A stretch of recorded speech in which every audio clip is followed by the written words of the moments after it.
It is 4 p.m. We're bringing developing news to the stories behind the headlines. This is Historical on the Story Conference. I'm Ed Lingao. Some stories we're watching this Thursday, June 25. One Mary Grace Piatos is listed among the witnesses in the House prosecution team's pre-trial brief. This is still for impeachment proceedings against VP Sara Duterte. The name previously surfaced as one of the alleged recipients of confidential funds under the Office of Vice President and the Education Department. Duterte also used to head DepEd. For its part, the defense team says it is ready to cross-examine any witness presented by the prosecution. The impeachment trial of VP Duterte is set to begin July 6. Former Senator Sonny Trillanes has filed cyber libel complaints against Senators Alan Peter Cayetano, Rodante Marcoleta, and the 18 alleged bagmen of Zaldico.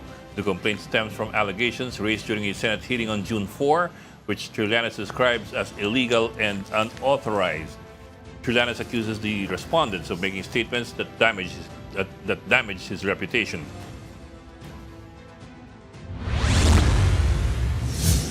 The Sandiganbayan 5th Division denied Senator Jinggoy Estrada's request to consolidate the 3 cases filed against him. Estrada is facing 2 counts of graft and 1 count of plunder in connection with the alleged kickback scheme in flood control projects. The anti-graft court says the cases involve different transactions and should remain in separate divisions. The Sandiganbayan adds, consolidating the cases may delay proceedings as some accused in the graft case still have pending bail petitions. Senate President Win Gatchalian pushes for a ban on social media use among children 16 years old and below. Gatchalian said the proposal would serve as a safeguard against online risks, including the alleged use of some platforms and games by terrorist and extremist groups. He notes that similar restrictions have been adopted in other countries. However, the senator stressed that parental guidance and close monitoring of children's social media usage remain crucial. The SP statement is on the heels of the Tacloban High School shooting that killed 3 teenagers and injured over a dozen others. Tingnan natin yung dalawang bagay ang pananaw ko diyan. Tingnan natin kung ano nakaka-impluwensya sa bata. At pangalawa, dapat ma-implementa ng mabuti itong batas, lalo na yung pagtatatag ng mga bahay pag-asa sa buong bansa. Isa sa mga nakikita ko ay dapat mahinto no, yung mga nagbibigay ng masamang impluwensya sa ating mga kabataan at isa sa mga i-final nating panukalang batas yung pag-ban ng social media sa mga 16 years old and below. And the United Arab Emirates, or the UAE, has expanded its visa on arrival program for more Filipino travelers starting June 25. Eligible Philippine passport holders could qualify if they have valid visas, residence permits, or green cards from select countries, including the US, Australia, Japan, Singapore, South Korea, Canada, New Zealand, and EU member states. The DFA says the policy aims to simplify travel procedures and strengthen people-to-people exchanges between the Philippines and the UAE. Meantime, the Japanese embassy in the Philippines clarifies that temporary visitor visas for Filipinos will remain free. This came after Japan announced plans to increase visa fees for foreign nationals starting July 1. And joining us in a little bit will be our resident political philosopher or philosopher, Mr. Raul Llamas, who is still on the way here. But from the Philippine Star, we already have Editor-in-Chief Ami Pamintuan. Hi, Ami. Hi Ed. Hi, everybody. Hello. Oh, Hindi ko alam kung happy ngayon. Ha? Puro bad news pa rin. oo nga eh. Ay, korikin ko lang yung sinabi ko kahapon, yung question ni Senator Amy na hindi before Commission on Audit, Commission on Appointments. Oh, yeah. Yung sa promotion ng the promotion of generals. generals. Yeah. I think we all missed out on that one. But anyway, Yeah. clearly naman ito sa CA naman eh. Oo nga eh. Oo. Hindi naman siya kuha. Oo. Dagdag ko lang so yung it mga skipped over our istorya. heads. Yung mga istorya, may inaresto na naman kagabi, alas 11 ng gabi.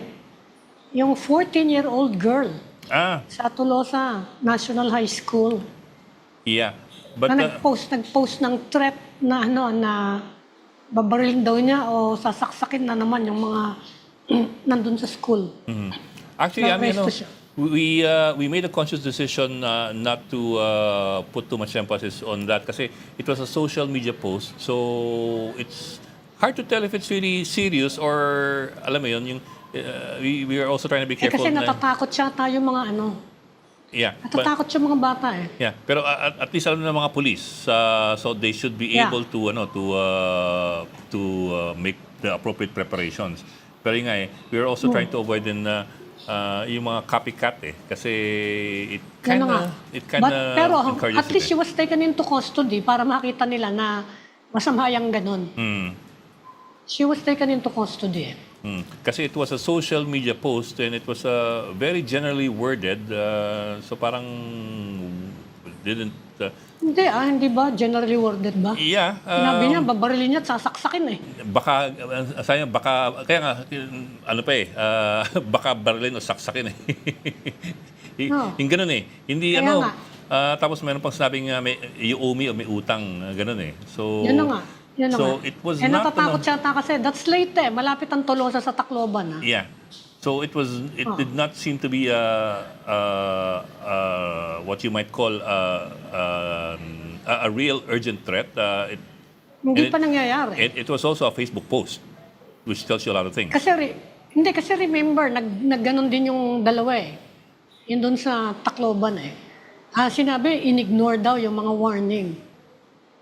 Kaya ngayon, they're not taking any chances. Saka, alam mo yung bomb threat sa airport, maa-aresto ka. Di lalo na yan. That's true. Nag-aalala ang mga estudyante ngayon Ayaw nga magsipasok ng mga bata. Paano yan? And that's in the same province. Malapit lang yan hindi ba? Yeah, Tolosa. It's I suppose it's a few towns down. Yun lang, we've Kaya chosen to be a bit more careful with the handling of that particular story. So yun. But Kasi kailangan makita ng mga bata na masama yun. I think at this point, what's more important is for authorities to be conscious of these things and to act on these reports. Tinitake down. More than anything. More than anything. Merong sinabi ang Popcom, interesting sabi niya, kailangan daw ng digital parenting. Popcom ba to? Tama, Commission on Population and Development. Ang problema lang niyan, maraming mga parents ang hindi digital natives, Yung mga bata, mawala lang doon sa cellphone ni mother, tatakbo na doon sa bata, Ano ba nangyari dito sa ko? Yan ang Actually, problema dyan. mas ang malaking problema, maraming parents din kasi ganyan umasta sa social media. Ayun din, isa pa yun, no? Pero hindi nila binabantayan yung bata. Walang pinag-iba rin sa social media. Hindi, kaya nga, yan ang problema din dyan. Diba? Parang Kaya, have titignan the freedom natin. to say what I want and therefore I will. Basta anonymous, oo. Yan ang The problema. anonymity of the keyboard. Not really anonymous, Yun na nga. but more of the distancing and the separation of the keyboard from a face-to-face. So, mas tumatapang yung mga tao. So, Kaya if you, nga actually, kaya lumala yung bullying, hindi ba dahil dyan? so if you wonder why children may be like that, you also have to look at how the parents are on social media and online and in the homes. Hindi naman nag-gorbak sa mga magulang, Yeah, pero nababantay ba ng mga magulang is number one. Number two, Hindi nga nila binabantayan. nakikialam ba yung mga magulang? Number three, yung Yan mga, na nga. yung mga magulang. Kaya ba nilang makialam? Isa pa yun. And number three, do they even care? And actually, number four is are they better? Do they exhibit better behavior online? Actually, yung ibang magulang are encouraging children to just watch everything online, di ba? Kasi hindi nila inaasikaso Yeah, it's what you Babawasan might yung call social media parenting. Social media nanny. Digital parenting daw. Nannying. Ginawa mong yaya ang social media. Yun na nga. Merong ganon Merong ganon. So, Kaya yan ang problema dyan. so kaya sa Either bantayan mo, hindi alam nung parent o ayaw nung parent o actually it's beneficial for the parent na nasa social media yung anak niya. so kaya sa bantayan mo, pag-abalahan mo lang yung social media para hindi kita kailangan asikasuhin. Di ba isa yun sa mga function din ng mga schools? Kaya nga nahirapan nung nag-lockdown eh. Isa yun sa function ng school eh. You get the children out of the hair of the parents, lalo na kung marami ang magkakapatid na yan. Nakakapagtrabaho si parent habang nasa school yung mga ano. Isa yun sa mga functions dyan. Hindi pwedeng 24/7 si parent ano. Okay, Ami, teka, we have a guest already online. So let's bring our guest in. This is still, of course, about the school shooting earlier this week sa Leyte. We have the Chief of the Regional Public Information Office, si Lieutenant Colonel Analiza Armesa. Colonel Armesa, maraming salamat for joining us and welcome to StoryCon. Hi, Colonel. Yes, sir. Good afternoon po. Magandang hapon po at salamat po sa inyong pagpapaunlak. Colonel, tanong ko po muna, ano na ho ang, alam ko, nagsampalan ng kaso dun sa 15 taong gulang na bata. Ano na ho ngayon ang status at anong mga susunod na hakbang? Yes, sir. Na-turn over na rin po ang custody ng mga CICL sa City Social Welfare and Development Office for the appropriate intervention and diversion program. And for now, may mga hinahabol lang po na documentary evidence sa prosecutor's office. And for the examination of the digital evidence, nag-apply na po tayo ng warrant with the proper court to allow our regional anti-cybercrime unit to examine the gadget of the CICL. Hiwalayin ko po para malinaw po tayo kasi magkaibang kaso yung 15 taong gulang at yung 14 na taong gulang. Ibig sabihin, magkaiba ang treatment sa kanila dahil sa kanilang edad eh. Doon po muna That's correct, sir. Doon po muna tayo sa 15 years old. Ito po yung sinampahan ng, I think, 3 counts. Tama ho ba? Yes, sir. 3 counts ng, if I remember right, it's murder? Murder. Yes, sir. Opo. Among Frustrated murder and serious physical injury. among other things, sabi po nyo, nasa CSWD na po, pero ano po yung susunod na proseso doon? Ano yung magiging, ano ba yung, what's the procedure here as far as the 15-year-old is concerned? Yes, sir.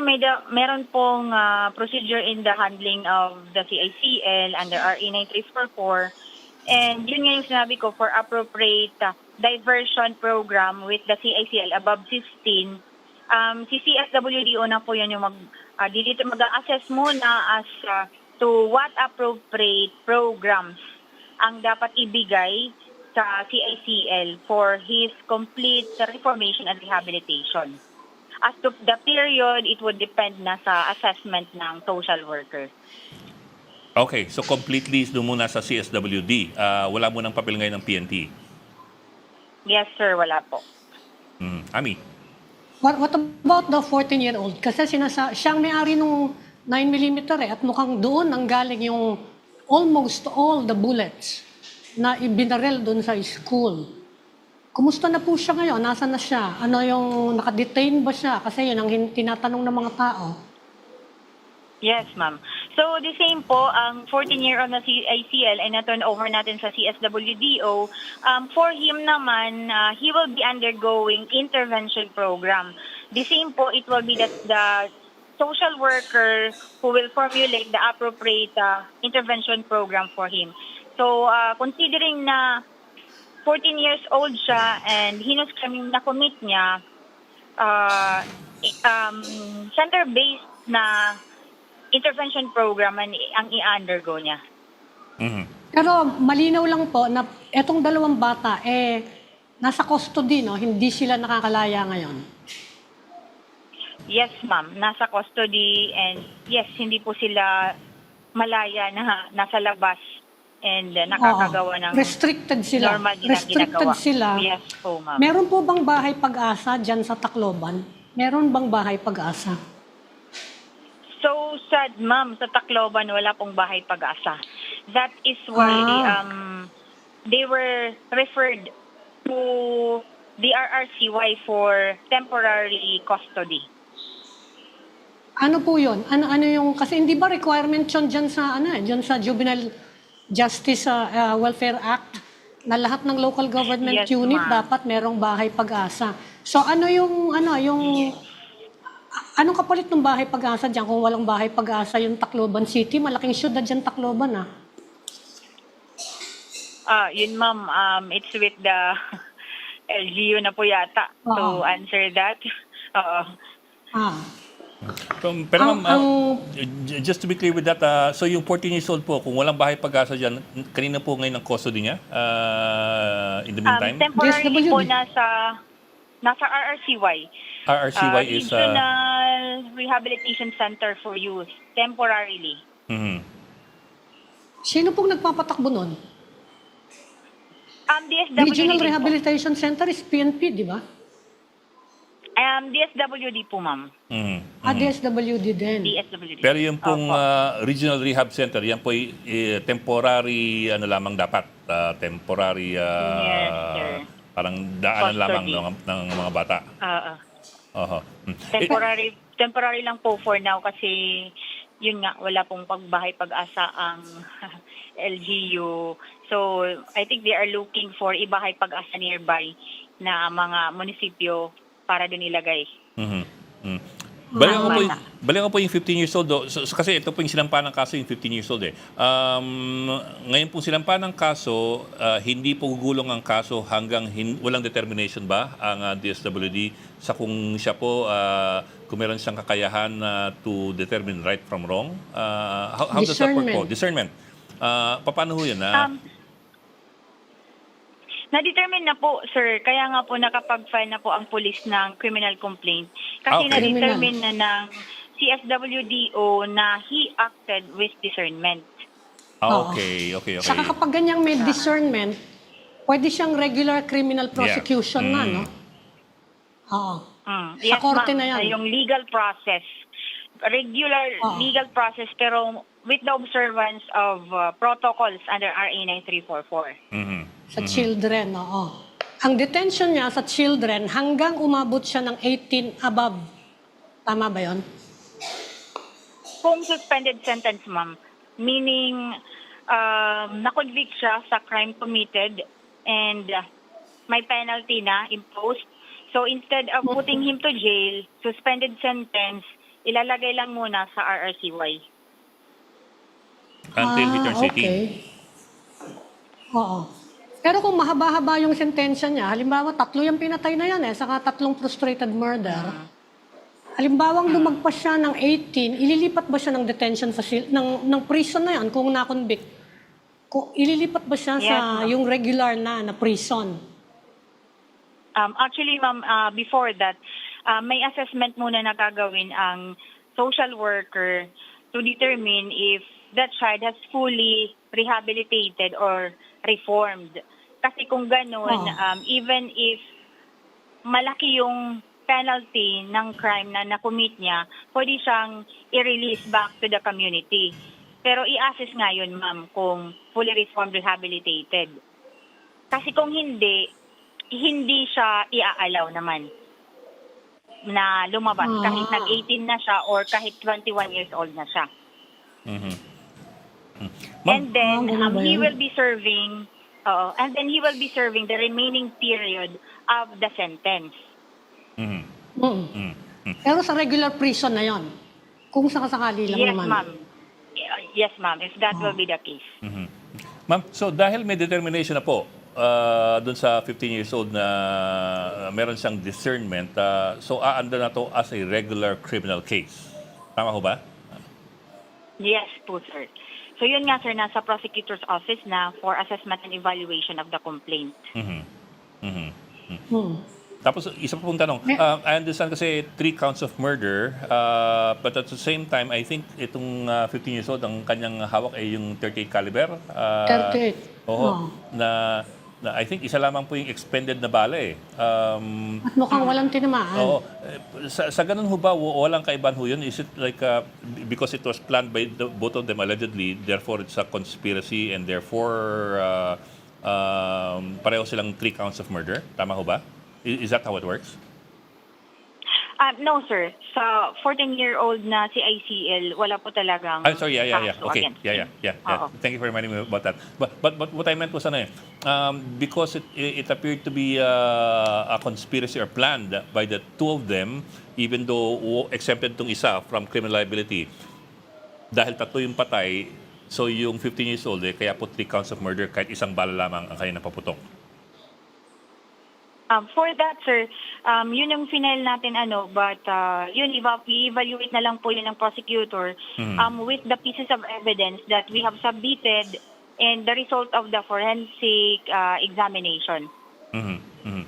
Pasensya na po, natanong ko lang yun kasi dahil po isa lang yung kanyang napaputok na bala, tapos may 3 counts of murder na sinampalaban sa kanya. So, I suppose people are also wondering how that works kung bakit ganun Kasi sir, we cannot determine yet at present sa level namin kung paano nangyayari. Hindi kasi namin malalaman pa na yung bala ba na tumama sa mga namatay while sa 9mm siya or kung sa 38 revolver ay si CICL na 15-year-old ba yung gumamit nun.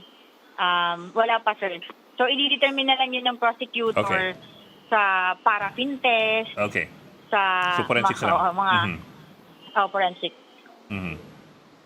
Okay. In the meantime, kumusta na po yung sitwasyon dyan sa mga schools sa Tacloban?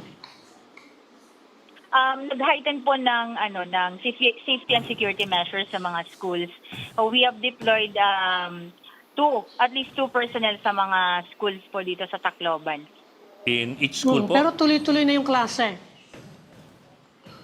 Sa ibang Balik schools na sa klase po, mga yes bata. ma'am, may klase na po. For San Jose National High School, wala pa pong klase this week. This week. Oo.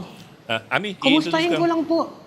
Ipakilala ko lang ating resident Oo nga. political pundit, si Mr. Rol Llamas, ay kasama natin ngayon. Good afternoon. Happy weekend. Happy weekend. Ay, hindi pala. Malayo-layo Thursday pala. pa. Thursday pa One more pala. day.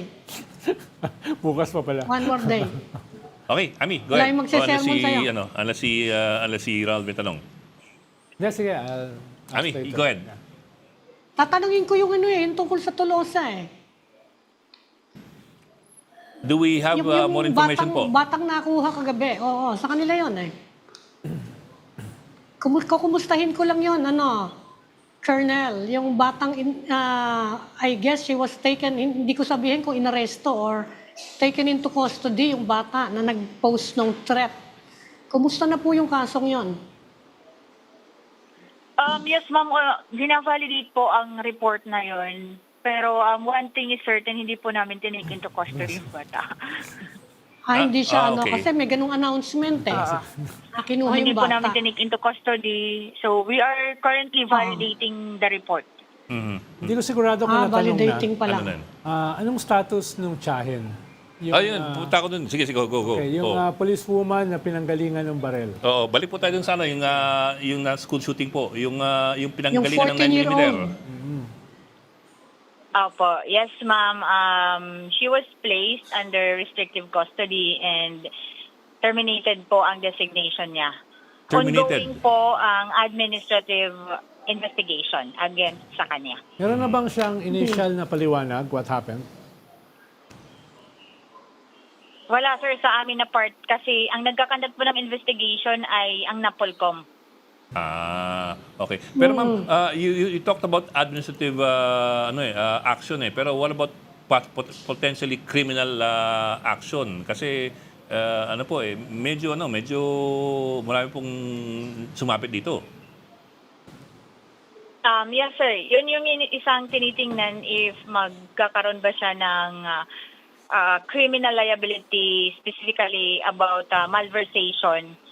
So, let's see. We will see po, sir, sa administrative investigation kung madidetermine po ang possibility na yan. I think that word may strike some people as unusual. Bakit po malversation ang kaso? Kung sakali. Kasi it's government-issued property. Misuse ng Misuse of government property. Misuse ng government-issued government property. Okay.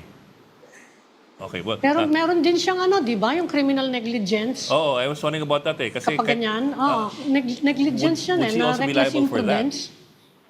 Oo. Di ba kailangan you have to we will secure see your po. own firearm? Oo, we will see po sa administrative investigation na ginagawa. But ma'am, she is not in custody. Do I understand it correctly? She is not. Kasi mukhang wala pa namang criminal case filed against her or criminal action taken against her, only administrative. So she is not in anybody's custody right now. She's under restrictive custody po, sir. Restrictive. Restrictive custody. Meaning po she's confined to barracks or... Yes, sir. Sa loob po ng camp. Okay. Restricted, oo, sa loob ng camp. Oh. Yung isa pong barel, yung 38 caliber po, medyo wala pa po kami linaw dun sa 38 caliber. There were some reports that came from Cebu and other reports that came from a more local source. Any information po on the 38 caliber?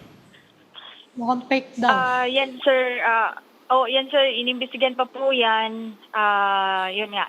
Wala pang conclusive result as to how the 38 caliber was taken by the CICL na 15 years old. Wala hong sinabi yung CICL as of now kung saan niya nakuha. Maliban doon sa una yung sinabi ata na nadampot sa Tarahiwan?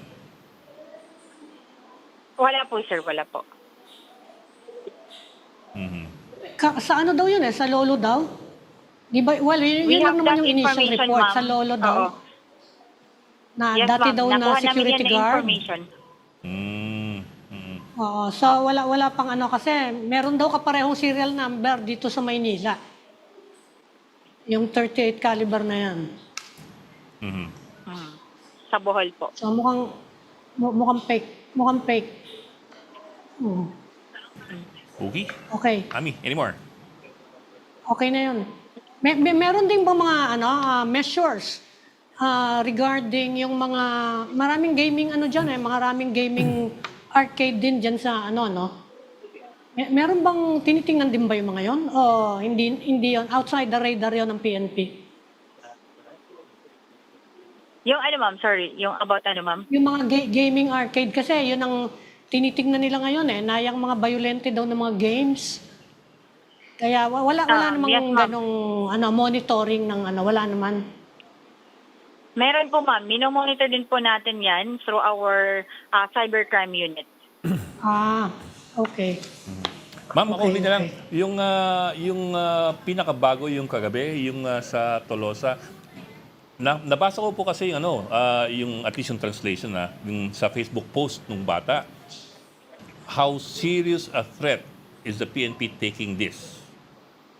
Or is it like yung parang lang ng yung paano lang sa social media yung what's the word for that?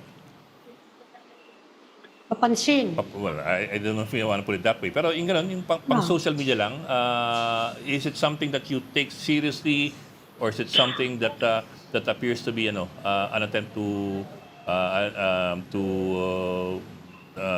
make controversy?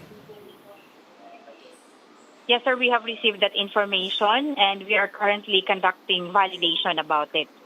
So we will see as to the result of the validation. But you have Kung said that she's not in custody. Bawal po ba yun?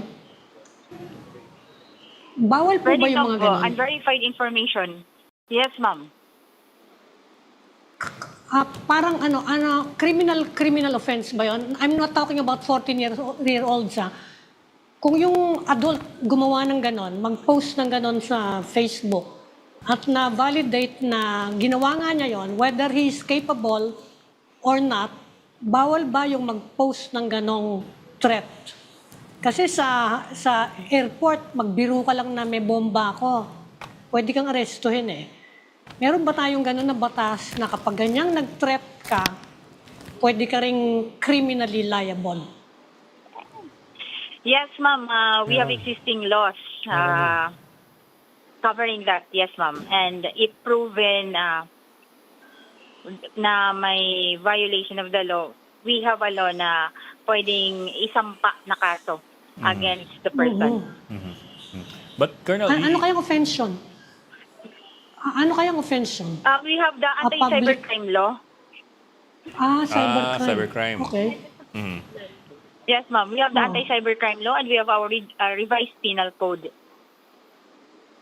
For ano yun? Public, ano yun? Public disturbance related ba yun? Spreading Crime? of false information. Hindi po Spreading of threats. false information. Okay. Hindi po naman grave threats. Hindi po naman ganun. Hindi siya nature of a threat. We will see.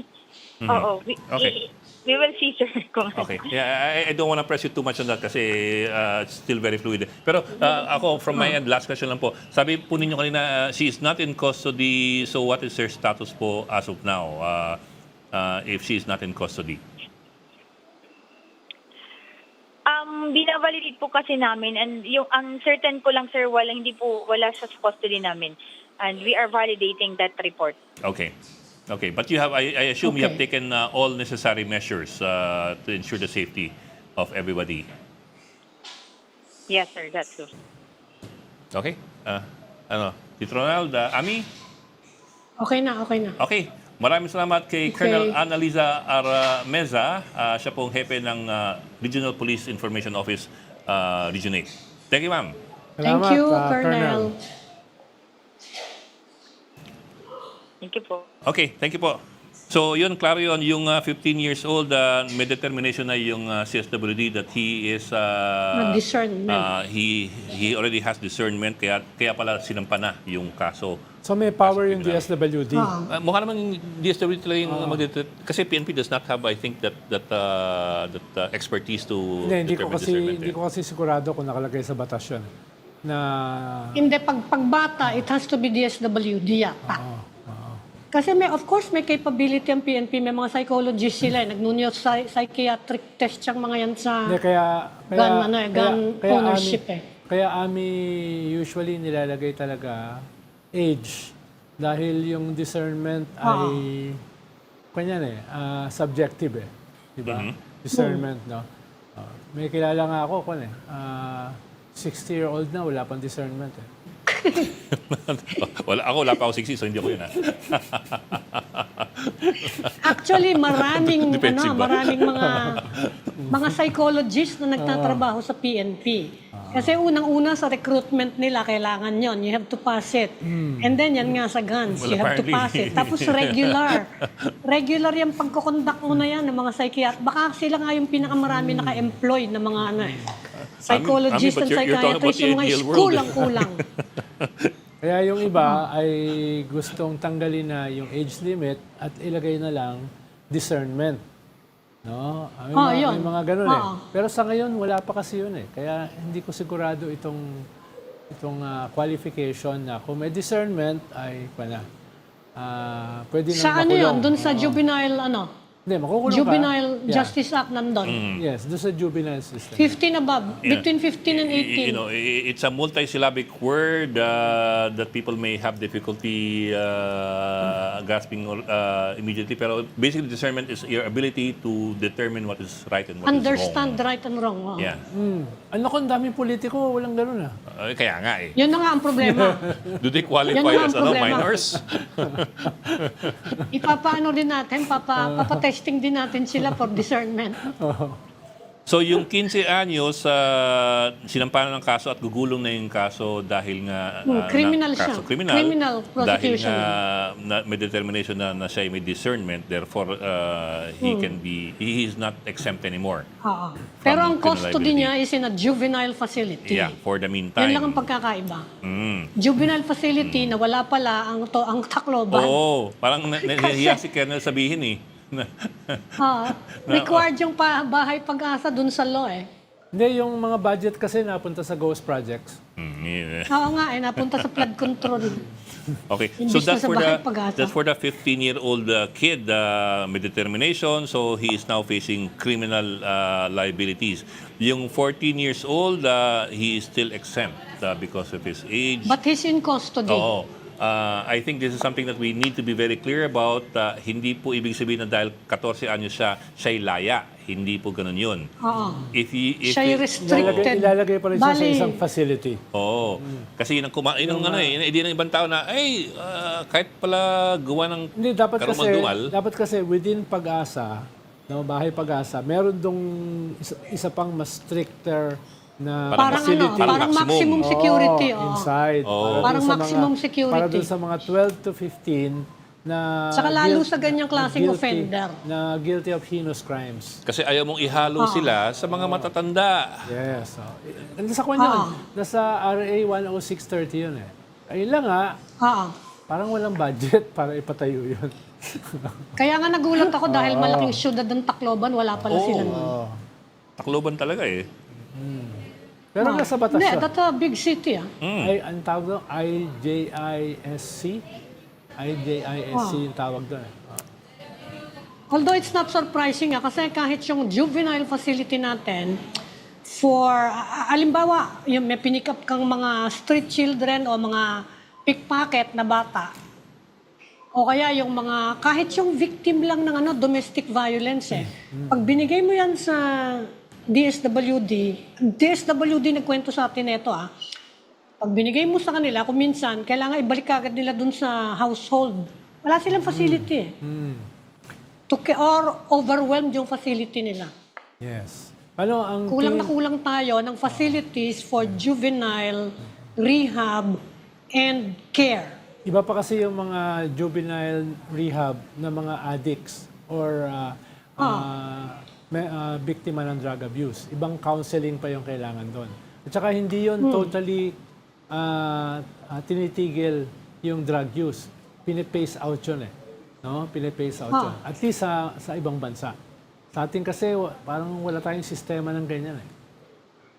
Kaya madalas dito, yung ganyang mga borderline, sinasama sa sa regular jail kapag yung mga madalian.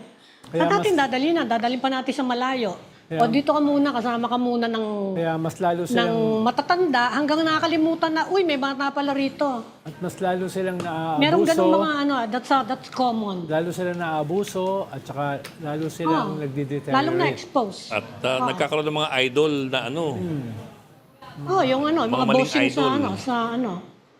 yung bossing sa kulungan, yun. yung mga mayor, saka Kakaroon yung sila mga ng Saka dyan sila nare-recruit ng mga drug dealer, yung mga, para maging courier. O, mga paglabas mo. Paglabas mo. Pagtanda nila, pagiging adult na sila, hardened criminals na sila. So, dun sa second case, yung 14 years old, ang bagsak niya is dun sa category ng 15 years old and below. Again po, yung 15 years and below, exempt yun sa criminal liability. However, depende sa kanyang krimen.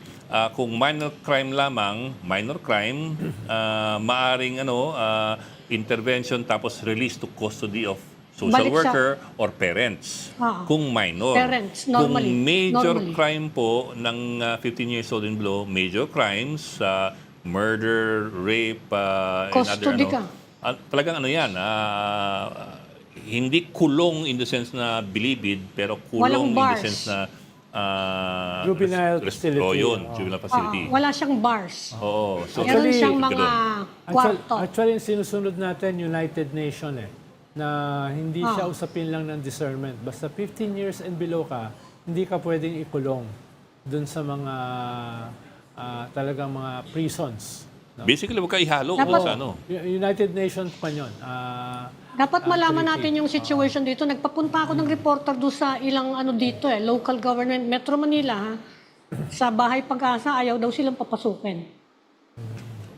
Alam mo, kung Kaya magtitingin pa ako. I suppose sa aming Titingin problema pa diyan ako. kung devolved sa local governments yung Devolved siya. It's up to the local rehab. government. Actually, Ami, tawagan mo lang yung head ng Bahay Pag-asa. Matatakot na sa'yo yan. Alamin mo lang kung sino yung head, tsaka yung number, tapos tawagan mo. Sige, tatawagan ko. Tawagan mo. Tapos kung ayaw pa Yung rin... reporter pinapunta ko, ayaw daw silang papasukin. Yung bossing. Tapos kung ayaw pa rin, patawagan mo na sa akin. Oh, yeah.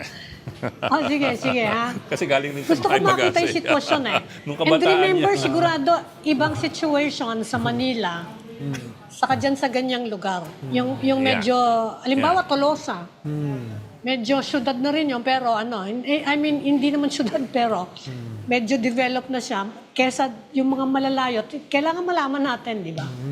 But that's also what I mean because nga it was devolved already to the LGUs, itong mga reform facilities for minors, baka hindi yan Wala. standardized depende yan Of sa course, number it's one. not standardized. Depende yan sa number one, budget ng LGU, number two, Budget. commitment ng LGU. Na hindi dapat dependent. Oo, yun nga Hindi dapat dependent. So, dapat yan i-implement talaga. Dapat Kung ang required. LGU iba ang priority, abay kawawa yung bata. Kaya nga kinakailangan yanigin ng mga editors katulad ni Ami.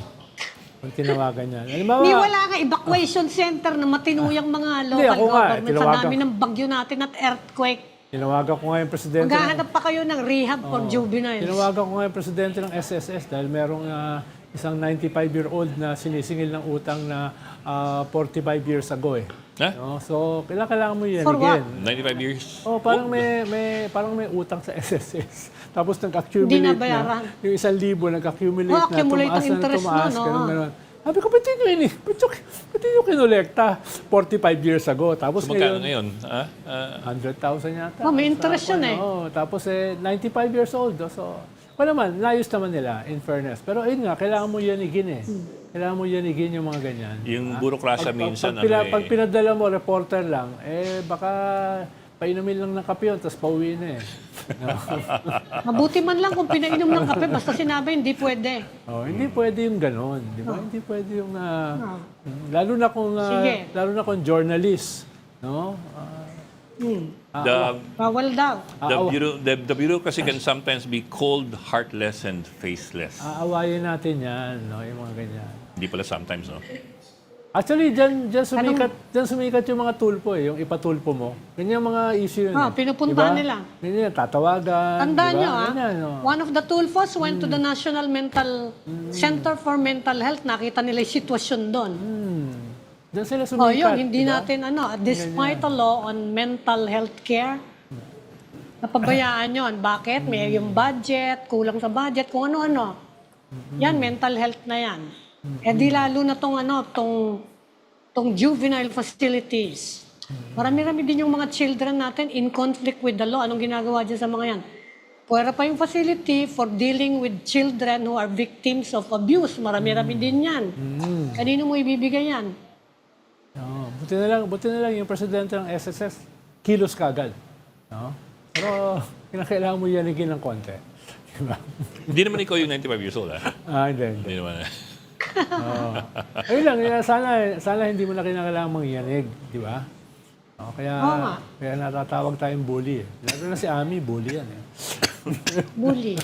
Okay, mag-gap muna tayo. You're watching Storycon on One News. We will take a break. We will be right back.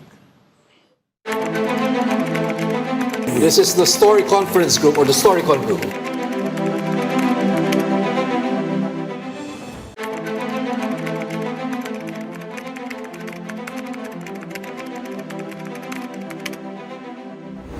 We've got developing news in the stories behind the headlines. Welcome back to Storycon, the Story Conference. I'm Ed Lingao, and of course with us, Ami Pamintuan ng Philippine Star at ang bising-busy mag-text ngayon, si Rol Llamas, a resident political texter.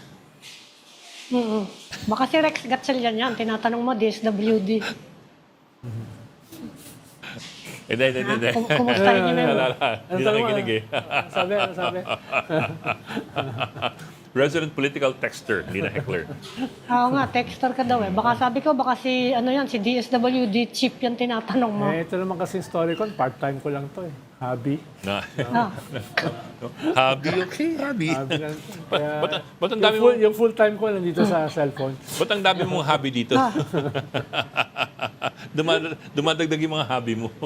Eto si Ami, gusto pa mag-daily ako sa Philippine Yun. Star. May hobby ka pa sa Hindi, Paranaque. oo nga eh. Hindi ko naman Sige career yun Sige na. Si Dagdag. Babes. Si Babes dati pa yun, no? Babes from Wild. Talagang. Nag-ano daw ngayon, meeting sila Sunny Angara tungkol sa situation sa schools. Dapat. Pinag-uusapan niya nangyari sa Tacloban, saka sa Tolosa. Sino ka meeting? Dapat. Ongoing, iniintay natin kung anong kalalabasan, kung anong measure Dahil both students and teachers are worried syempre. Oo, ang, Sinong pareho meeting? Sinong sila. meeting? ang lalim at saka ang lawak ng problema natin sa mga eskwelahan natin. Ah. Diba? Education. Talagang kanyan, overhauling eh. Di ba yung isang Kaya undersecretary lang na link sa billion-billion na corruption ni Bernardo? Oo nga eh. Di ba? Nasaan na yun? Yeah. Nasa DepEd pa rin ba yun? O tinanggal na? He was moved Wala out na, di already. ba? Yung Trigib, Wala na. di ba? O, Tragib, Hindi, pero wala, pilingin. pero wala pa siyang kaso eh. Yeah. Wala pang kaso. Wala pa. Saka si Trigib nga. Olaybar, yun. Trigib. Tama ba yung pronunciation ko? Hindi ko alam Tama, pronunciation. tama. no? Trigib, Ang hirap Olaybar. spellingin, ang hirap pronounce eh. Mga kwan yan. Trigib. Mga Anggara boys yan, yung matandang Anggara. Ah, talaga? Oh, yan. Ganun ba? Sila Sa matanda? Sila Kwan, sila Pangandaman, mga Kwan yan, magkakasabayan. No? Kaya siguro, kinuha rin ni Sunny. Sunny. Buti si okay. Sani Angara, hindi hindi... Dahil mga tao ng Kwan yan, ng tatay niya. Iniintay ko yung ano ngayon, yung ongoing pa yan. Hindi, lumabas din yung pangalan ni Sunny eh. Sa Blue Ribbon. Na? Lumabas din yung pangalan ni Sunny, di ba? Yeah, but he's relatively unscathed. Relatively. Oo nga. Well, paano Oo ka nga, maging hindi siya nadiinan, ano? Pero paano ka maging unscathed kung lumabas yung pangalan mo sa Blue Ribbon? Kaya nga relatively. Yung iba, the others are feeling the heat. Eh, yan ang problema sa massive... Natabunan nung iba. Ang lalaki kasi nung iba, no? Problema sa massive corruption eh. Yung ibang corrupt, unscathed. Because it all becomes so relative. It becomes so relative eh. Parang, ay maliit lang yan, ilang billion lang yan eh. Eh Ganun. kung yung iba, hundreds Oo of nga. billions ang corruption, so yung isa na 1 billion, unscathed yun. Oo nga. Di ba? Oo nga. Ay, Halimbawa, hindi. si Jose Ikaw- Bernardo nagsoli ng 1 billion. ganun lang, di ba? Parang barya lang yun eh. Parang barya lang sa kanya yun. Parang, Oo. you have 1 billion hanging diba? around somewhere na you can just, balik na nga Di natin. ba? Oh. Parang petty cash lang eh, no? Parang, wait, teka, may limandan ako rito. Nga pala. Mag-witness ako ha. Mag-state witness ako. Ito 1B. Oh. Diba? Ganun. No, talagang... Kwarta natin yan, ha? Nakaka-depress naman. Teka, si Kaya Merimon hindi biglang makagawa tumakbo. ng bahay pag-asa. Ayun, Merimon. tama. Merimon, parang exciting ginagawa mo dyan. Let's bring in our mobile journal, Merimon Reyes, who was running around a bit just a few seconds ago. Oo nga.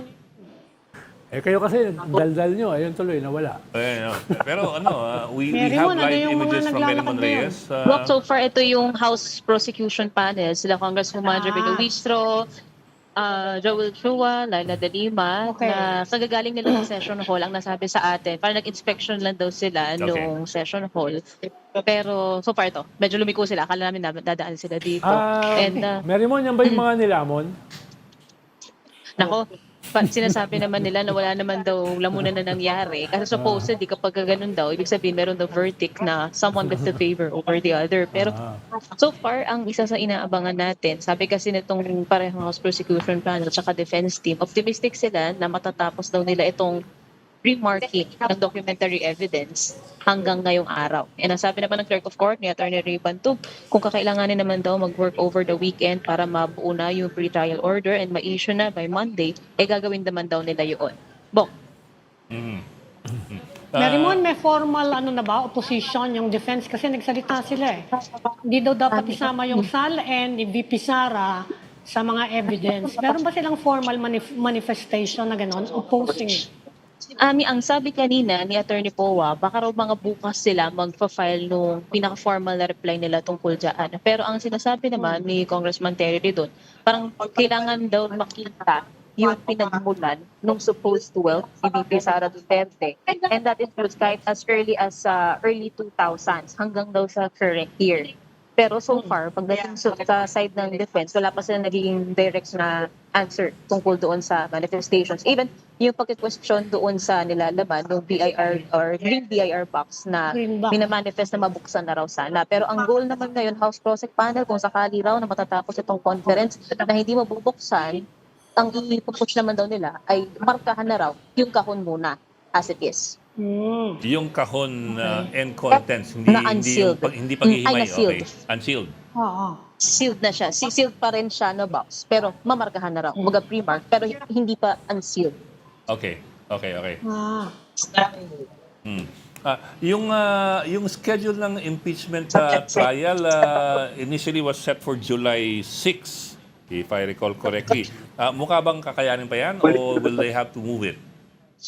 Bok, ang sabi ni Clerk of Court Attorney Ray Bantu, masikip ang schedule, pero ito, harap natin, masikip ito, nag-aabang pa tayo dito. Pero ang sinasabi naman, masikip ang schedule, pero hindi pa imposible yung July 6 sa trial. And so far naman, pagdating kasi sa paglalabas sila ng pre-trial order, parehong House, Prosec, pati Defense, may 3 araw para mag-file din ng kanilang komento. And yung days naman na yun, hindi pa naman umaabot or inaabot yung July 6. So, July 6 is still July 6. Wala pa raw adjustment. So far, wala ding napapag-usapan kung ililipat ito ng ibang schedule. Bok. Okay. Di ba dapat mas maluwag yung rules sa disclosure ng SALN? SALN naman yun eh. It's public record. Public record yun eh. Yan din yung Kasi hindi sinasabi pa ni Kong Redon. Kaya nga yung kung sakali yung nilalaman nito, plus kung ano pang ibang documentary evidence yung maipapakita nila or mairepresenta nila, lahat daw yan talaga kinakailangan. So, yung sa questions na dapat may certain dates lang para ma-consider na impeachable offense, yung lawak ng kine-question na aktibidad, kasama raw doon. Para nga mabuo yung bigger picture. Harap lang natin ulit yung camera. Yeah. I So suppose akala lang namin kaya sila naglabasan kasi tapos na, pero mukhang hindi pa kasi hindi pa natin nakikita yung defense team. I suppose yung question doon sa petsa ng mga SALN has more to do with hanggang anong taon pwedeng gamiting ebidensya ang SALN ng bise.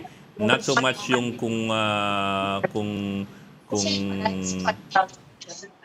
kailangan ilabas ito, but more of ito ba'y maaring gamiting basehan para sa impeachment. Tama, Bok. And ang sinasabi ni Kong Terry, pwede daw labanan nito ng labanan ng defense team, pero for them, ebidensya daw nila ito. Especially yung nilalaman nitong green BIR box. Merrimon, kung sakali makita mo dyan si Laila De Lima or si Congressman Luistro, ma-ambush mo. Sabi mo, gusto ko siya ma-interview. Sige, sabihin natin yan. Okay. So, for the meantime, itong green box in suspended animation, tama ba? Itong fate of the Tahon green pa rin. box. Tahon pa rin siya. So, since part pa rin naman daw siya nung pre-trial brief na pinasa ng House Prosecution Panel, pero for now, kahon lang siya. So, pero ang sinasabi naman, kung hindi naman daw siya mamarkahan, mabuksan ngayong pre-trial conference, on a personal note, ang sabi ni Sec Bantu, pwede pa rin naman daw yan sa impeachment trial proper. It is Kasi not, iba pa naman daw yung pre-marking doon sa formal offer of evidence. Yeah. Kaya wala pa ditong sinasabing, hindi yan pwede, ito yan. Pero ang pinakamalinaw sa ngayon, itong manifestation ng House Prosecution Panel, still waiting pa to sa decision ng Senado as an impeachment court. At saka kung sakaling magkaroon naman ng deadlock dyan sa pagpapasya, aakyat naman yan din sa Senate as a trial court. Sila yung pwede magpasya with with finality. I suppose ang importante naman dyan hindi siya ma-exclude as a piece of evidence May photo ba meron? Napansin mo rin Marami kasi kami kuway na rin siya. Ito yung mga kapatid natin sa media, yan, nag-aabang. Merrimon, kakayanin ba na matapos bukas ang pre-trial?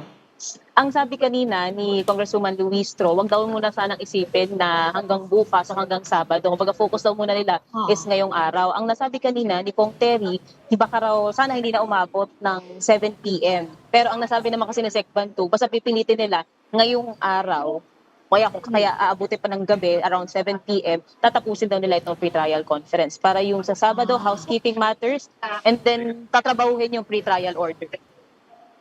Okay, so hindi pa natin makagilap ulit ibang mga kongresista.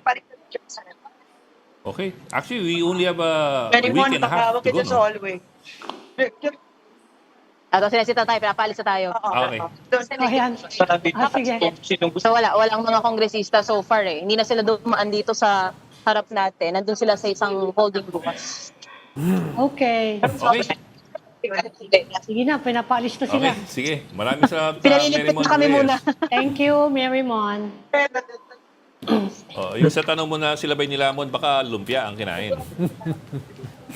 Eh, tatanong ko nga kay Kwan eh.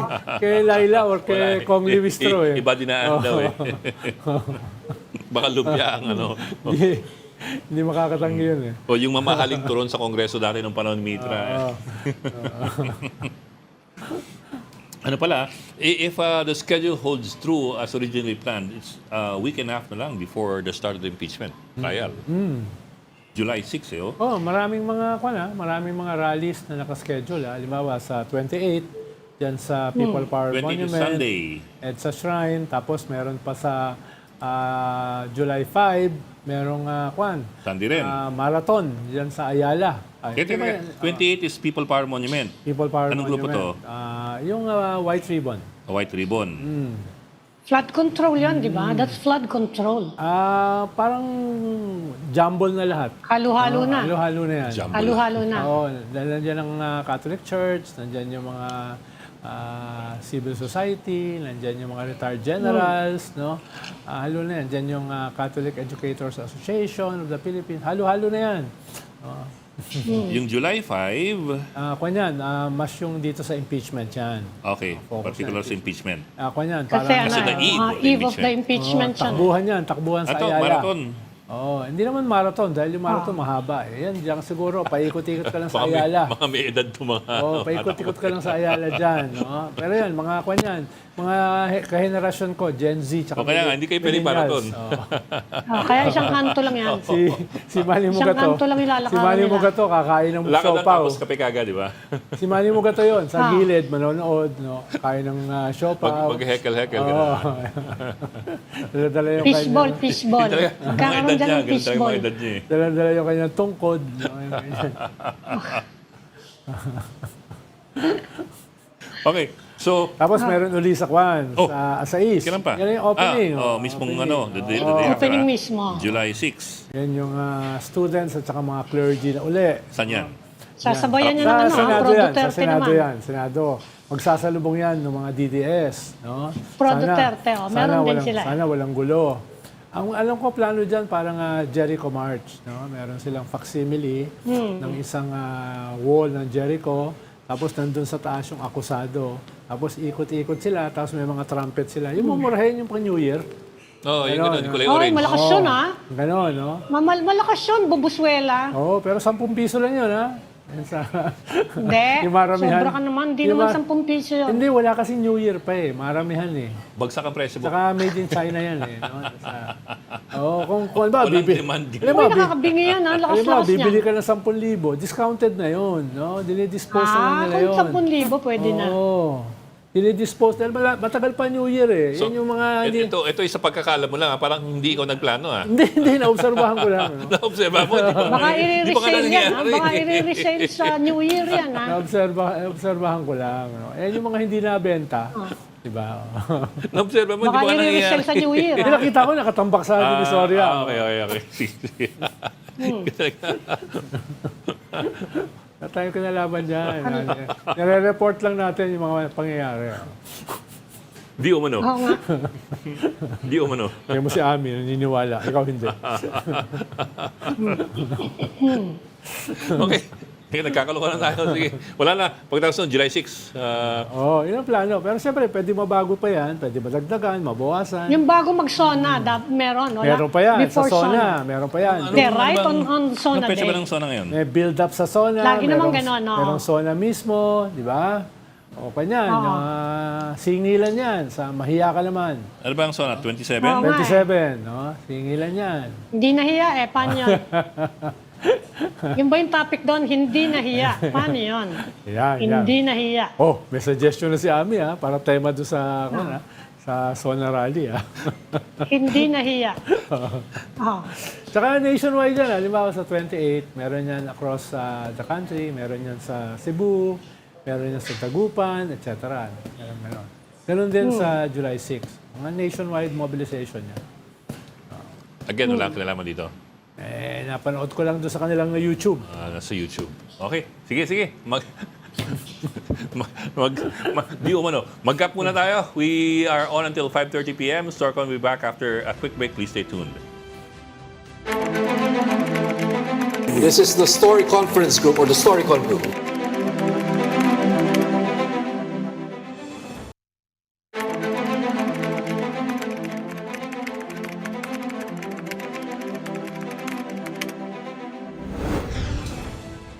It is the last session of the program. Welcome back to Storycon, the Story Conference. I'm Ed Lingao with political instigator Mr. Ronald Llamas and Philippine Star Editor-in-Chief Ami Pamintuan. Instigator ka raw, hindi nagdi-deny And also joining us this afternoon, a full professor of political science and international studies at De La Salle University, Professor Dr. Julay Tihanki. Sir, magandang hapon and welcome back to Storycon. Magandang hapon, Magandang Hi, hapon, Professor. Ed, Ami, and Sec Ron. Ito, tunay na political analyst yan. Hindi yan instigator. Oh, yan. hindi instigator, perpetrator, collaborator. Oh. Ano. Prof, parang nangangayayat ka, Prof. Ha? Oo. Ha? Wala ka naman Part sakit. yan ng Oo. rebranding. Aba, mag-rebranding. Pwede tayo mag-rebranding ng gano'n, no? Ako, araw-araw nag-rebrand ako, hindi mo napapansin. Minsan instigator, minsan heckler, minsan Yung ba rebranding mo? usually bully, di ba? Oo. Yung ganun. Ayaw mo yung political philosopher? Pwede rin, pwede rin. Teka, ang gulo nyo. Pag-usapan natin ito pag kailangan pag-usapan. Prof, earlier this week, we saw the filing of House Bill 9906 Yes. kay Speaker Boji D, ang kanyang Yes. party list reform bill. Yes. Again, with the argument coming from them na, it's not a perfect bill daw, but Yes. an imperfect bill is better daw than no bill at all. Parang yung Yes. anti-dynasty bill argument. Yes. Give us your thoughts. I ran through some of the major points myself, pero I'd like to hear your thoughts naman. Okay. What do you think of the bill? Sige. So, we all know that this is part and parcel of the reaction of this administration with regard to the massive flood control scandal that erupted last year. No, hanggang ngayon ay malaking issue pa rin. No, ang unang reaction nila noon was to finally give in to the calls of the Reform Constituency and civil society to finally, push for political and electoral reforms, and most of these reforms have been there. Several advocates, several bills have been passed since the passage of the Constitution after EDSA, the 1987 Constitution. So ang dalawang tinukoy ng administrasyon at dineclare na priority bills for the 20th Congress was of course the much ballyhooed anti-dynasty bill na naipasa naman sa lower house pero hindi yan yung ini-expect natin na anti-dynasty bill, pero napasa rin yan sa Senado. So more or less, I have some thoughts on that, pero unahin muna natin na ito yung part 2 nung proposed reform agenda ng Marcos administration, yung pagrepaso ng party list system. Na isa rin sa originally was intended to be an avenue for the marginalized and underrepresented sector to be represented in the House of Dynasties, in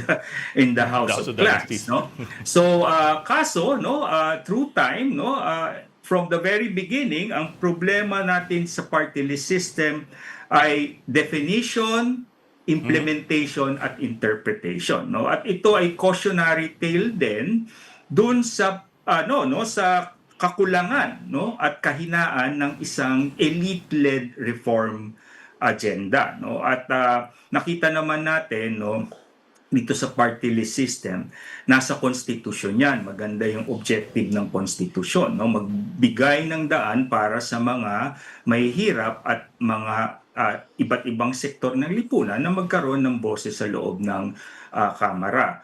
Kaso, through time, ito ay na-hijack ng mga dynasties, ng mga contractors at ng mga celebrities. So ngayon, nagkaroon tayo ng problema. Ngayon, itinakbo ito sa Supreme Court, nagkaroon nga ng batas pero ang daming loopholes din ng batas, itinakbo sa Supreme Court, nagkaroon ng interpretasyon ng Supreme Court, kaso paiba-ibang interpretasyon, lalong gumulo yung issue. So yan ang problema. Kung sa simula't simula pa lang ay hindi pulido at butas-butas na yung batas na i-implement mo, mas lalong gugulo yan. At yan din ang problema natin doon sa anti-dynasty bill na ipinasa ng House. No? Kung ganun kahina at lalong magbibigay ng loophole para sa dynasty, pag tinakbo yan sa Supreme Court, malamang sa malamang, mas lalong gugulo yung usapan. Di ba? So yan ang sitwasyon natin. Ngayon dito sa inintroduce ni Speaker Boji, maganda naman talaga dahil front and center do sa kanyang party list bill na bawal ang clans, bawal ang contractors at yung mga hindi representative ng underprivileged sector.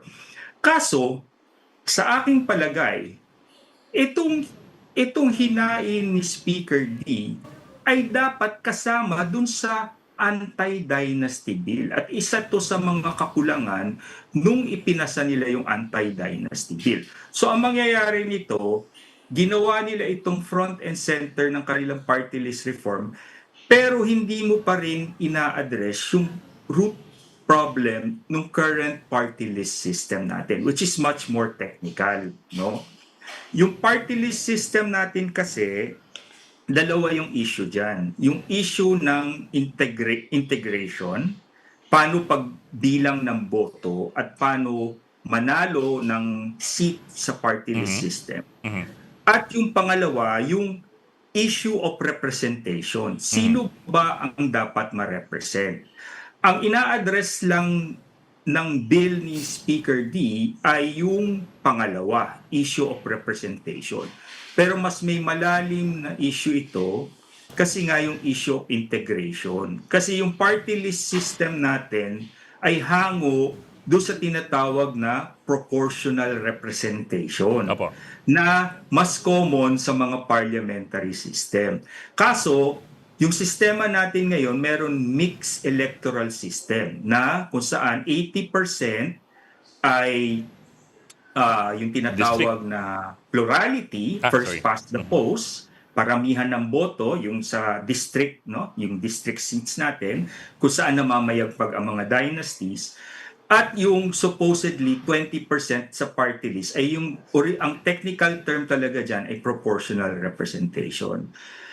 Kaso yung inilabas na batas sa atin ay hindi talagang proportional, no?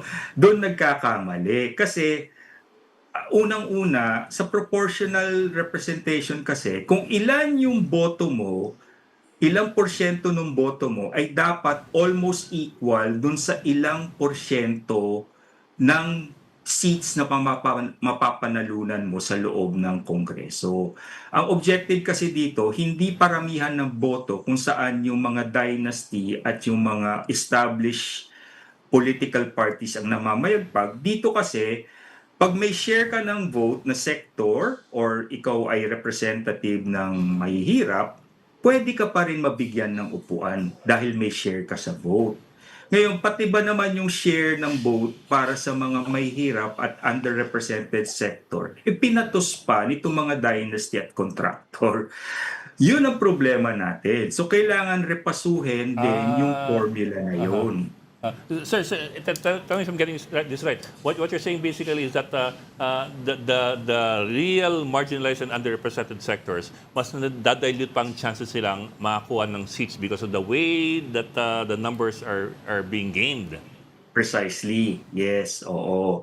So ang dapat na solusyon diyan, sige, okay yan. First step, ibawal mo yung mga clans, mga contractors, even celebrities, ibawal mo. Talagang yung genuine sectors lang at genuine party ang ipasok mo. Pero, isolve mo rin yung formula. Ano ba yung problema sa formula? Kasi, yung party list system natin, dapat kasi sa talagang proportional representation, hindi lahat ng parties na sumali dun sa party list system pasok sa bilangan ng boto. Meron yan tinatawag na threshold. Ibig sabihin, ang threshold halimbawa 2%, lahat lang ng mga partido na nakakuha ng 2% of the votes cast for the party list, sila lang ang kasama dun sa pag-distribute ng total seats sa party list. Ang nangyayari dito sa sistema natin, walang threshold. So halimbawa, kung 140 yung party list organization, lahat yun kasama sa hatian. Ang nangyayari niyan, mathematically, at AMI and SECRON, numinipis yung required number para manalo ng isang seat. At dahil numinipis yung number na yon, mas madali ngayon para sa mga dynasties at contractors na makuha yung botong yun para lang sa seat na yun. Di ba? So ang objective dapat, yung mga parties, no, dapat sila ay cross nung threshold na yon na 2%, no? Tapos tsaka mo lang ngayon i-distribute do sa mga Yun ang naka-cross. So that's one problem, no? Walang floor, no? Walang floor na threshold. Yung pangalawang problema, may ceiling. Di ba? May 3-seat cap, no? Yeah. Sa totoo proportional representation, wala. Di ba? Kasi pag naglagay ka ng ceiling, hindi na proportional yun. Di ba? So, nadi-distort. No? Anong naging unintended consequence? No? Halimbawa, ang pinakamalakas na sectoral organization dati, bayan muna. Yeah. Di ba? Kung totoong proportional representation yung ginamit, hindi na nila kailangan magbuo ng ACT Teachers Party, ng 'di ba, Kabataan Party List. Party, so Hindi na Gabriela, nila kailangan yeah. para makakuha kasi sila ng 3 seat each. Nagbiyak-biyak sila into sectors, no? Pero kung totoong proportional representation, halimbawa nung kalakasan ng bayan muna or even akbayan, no? Kaya nilang kumuha ng higher than 3 seats, 'di ba? So yun yung dapat na totoong proportional representation. Ang mangyayari niyan, kukonti yung party sa party list, pero mako-consolidate mo yung mga sectors. So yung mga sectors at parties, kailangan ngayon sumali dito sa malalakas na party list na ito para magkaroon ng consolidation of votes instead of dispersing or shattering the votes na ginagamit ngayon ng mga contractors at mga celebrities at mga dynasties para makakuha ng seat. But on the Professor, other hand, ang ano nila, ang sinasabi ng House, kailangan daw yung party list bill as a complement to the, yun na nga, yung sinasabi nyo, yung anti-dynasty. Anti-dynasty Tama bill. ba yung sinasabi nilang yon?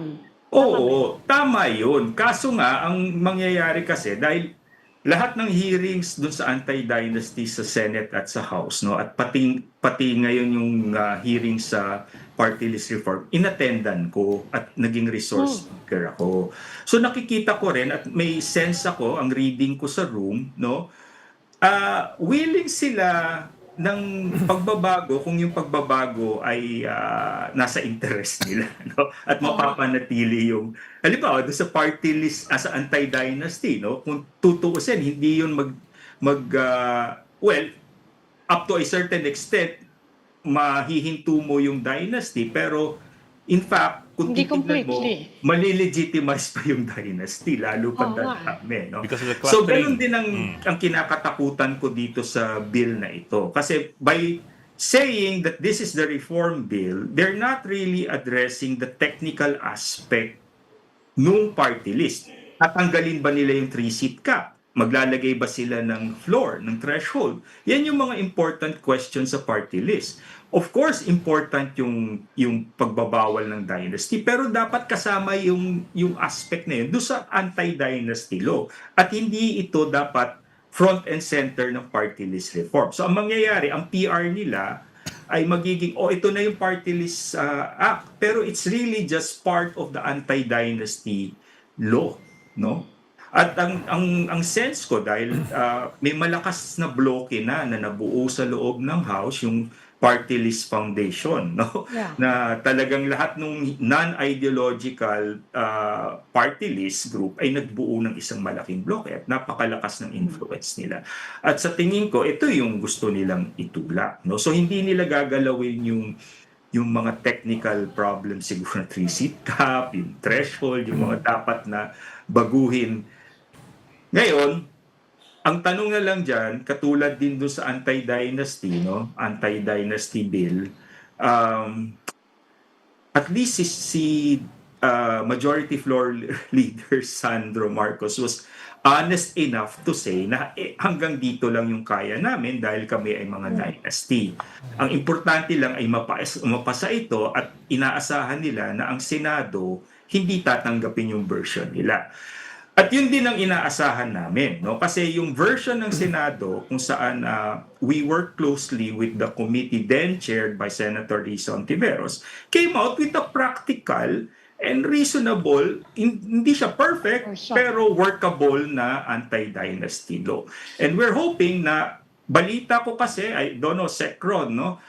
Si Tito Sen na raw ang magiging chair Yes. ng committee, no? Yes. So, Tito Sen is open-minded, no? Pero hindi siya as progressive as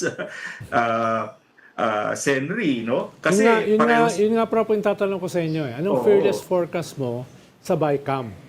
Dahil Yes. mas malapot naman, mas progressive yung version ng Senado. Pero at the same time, meron kang 40% ng Senado na magkakamag-anak.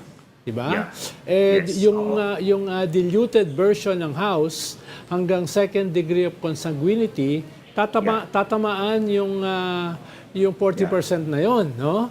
Yeah. So baka pagdating sa BICAM, kahit relatively progressive yung version ng Senate, baka mas ma-dilute pa yung second degree of consanguinity dahil nga maraming tatamaan na senador. Yeah. Oo. Yes, based sa basa ko rin, no, after talking and dealing with the senators, no, surprisingly naman, yung kinakatakutan natin ng mga members ng political dynasty, no, in fact, parang kasama na sa TV5 ang Senado, no, part na yan ng Kapatid Network. Di ba, puro magkakapatid. No? So, parang subsidiary na sila ng TV5, no, dahil Kapatid Network na rin ang Senado natin, no. So, di ba apat na magkakapatid yon, no? Yes, sir. Di ba? Yeah, tapos meron kang isang senadora ng kapatid Oo. presidente. Kahit pa paano, tatamaan siya niyan, di ba? Oo, pero ang solusyon naman kasi diyan puro estranged, no. So, Parang wala sa di ba? batas yun. Wala sa bill. ang kasi, ang basa ko din dito, no, kahit na gano'n ang sitwasyon, no, mas relatively progressive pa rin yung mga senators compared to, kasi rin, institutional in nature yan, Secron, di ba? Alam naman natin na mas parochial ang interest ng House compared to the Senate. Senate, kahit pa paano, may national perspective, no. And surprisingly, ang window natin diyan ay yung sino ba ang pumirma sa committee report, no. So even si Sen Ailey signed, no, the committee report, no. And si JV Ejercito na the good one, no, na estudyante ko yan kaya the good one yan, no. So isa siya sa mga nagtutulak nitong anti-dynasty. In fact, these people, no, the senators who signed the committee report were the same senators who actually pushed for the anti-dynasty provision in the Sangguniang Kabataan Law, no. So more or less may track record na rin sila sa pagtutulak ng anti-dynasty provision kahit na limited, no. Limited siya, hindi siya perfect, hindi siya yung gusto natin lahat na mga nasa reform constituency, no, nasa progressive forces na sana yung total ban. Kaso nga the reality is you cannot push for the reforms without the buy-in din naman of these clans, no. So talagang kailangan may practical, may pragmatic compromise o principled pragmatism, no, para maipasa ito, no. So hopefully, no, since hindi naman yata Secron aabot to sa SONA, di ba? Gusto sanang maisama sa SONA, pero that will give more opportunity for the reform constituency katulad ng anti-dynasty network kung saan isa ko sa mga co-convenor kasama si Melay Abaw ng Ateneo at ni Mayor Vico Soto, no, will give us more chance to lobby particularly sa Senate na ipasa nila yung mas maayos na anti-dynasty bill. The same goes for the party list, no. Sana there will be room for the reform constituents to lobby for a better party list law, because anything that's better than the current one is acceptable naman. It's still di ba? better. Pero Prof, let me follow up Rol's question. Kasi sabi niyo, you said hopefully several times, but realistically. Hoping against hope, eh, no? Kasi he was asking for your Fearless forecast. Eh, ang sagot niyo, hopefully. Hopefully kasi, Hopefully. Ed, alam mo, and you know, Ed, di ba? I mean, So, graduate student pa lang ako, tinutulak ko nito mga reforms na ito. No? Malapit na ako mag-retire. Nandiyan pa rin yan. No? So, 40 years we've been fighting, we've been waiting for this. Pero, dalawa yan eh, no? Kasi meron yung mga purists na pag wala, wag na, di ba? Pag under this administration, wag na. Yung iba naman na, sige, basta meron, no? At least get a foot in konti, door. no? Kahit konti, no? Incremental change, no? Pero yun nga, ang caveat diyan, pag incremental tapos mali yung batas na ipinasa, baka lalong baka gumulo mas yung mahirap usapan. mag-reform. Ganun din. Oo. Okay. Okay. Sige, sir. I understand what you mean. But maraming salamat for joining us this afternoon. Thank you. Professor Maraming Julio salamat. Tehanqui Thank you, ng Professor. De La Salle University. Salamat, Thank you, Prof. sir. Thank you. Kailangan mo yung ano Hindi, eh. tatanungin ko nga siya, going into the SONA, anong grade yung bibigay niya doon sa 4 priority bills ng presidente? No? Di ba? 4 priority bills yun eh. ICI, Party List Reform Bill. Balik natin si Prof. July. Matagal pa naman July 27 Anti-dynasty, eh. di ba? Mga ganun eh. Oh. Pinapalis na tayo direct. Oo, yun sana eh. Pero wala tayong oras eh. Hindi, balik si July 27 pa naman yan eh. Yung SONA eh. So anyway, marami pang pag-uusapan sa mga isyong yan. Thank you for joining Storycon today. Aming pamintuan ang bossing ng Philippine Star and Raul Llamas, ang bossing ng mga Instigator. instigador. Just again tomorrow, 4 p.m. for Storycon. I'm Ed Lingao, kapatid. We are One News, all sides. Oh, sorry, your side all the time. This is the Story Conference Group or the Storycon Group.